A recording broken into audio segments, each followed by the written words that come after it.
Hi there, Wayzata West Middle School students. We are going to talk about today Franklin Roosevelt and the New Deal. Famous quote from him, "The only thing we have to fear is fear itself." All right, when Franklin Roosevelt took office in March of 1933, he had a plan, and that plan was basically try something, try anything, just do something to help the economy, which was quite unlike his predecessor, Herbert Hoover. He, in the first 100 days, for instance, called Congress into special session, and he passed tons of new legislation.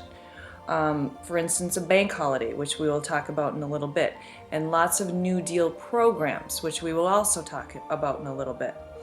He, of course, gathered his brain trust, which you've already learned about, which was a group of lawyers, political scientists, social workers, professors, all sorts of very bright people to give him advice. For example, a guy named Harry Hopkins, who advocated work relief, meaning he wanted people to get to work in order to get money.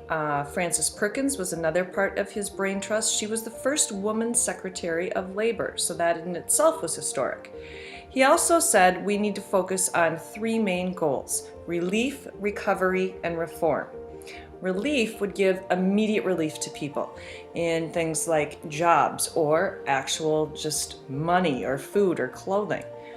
Recovery was supposed to be designed to get the nation out of the Great Depression, to help it recover, so in that way to support and help industries. And reform was designed to prevent a future Great Depression from happening. So in other words, to create new laws to fix problems. A good analogy to this would be if, say, you were in a car accident at an intersection where there was no stoplight. A car plowed into you and you were injured. The first thing you would want is relief, and that might come in the form of painkillers, for instance. Then you'd have a period of recovery where you'd have to recover from your injuries and get back on your feet. But then after that, you might look to reform. Okay, how can we make sure another accident at this intersection doesn't happen again? Well, let's make a law that says a stoplight has to be put there. So relief, recovery, and reform, the three R's in FDR's legislation.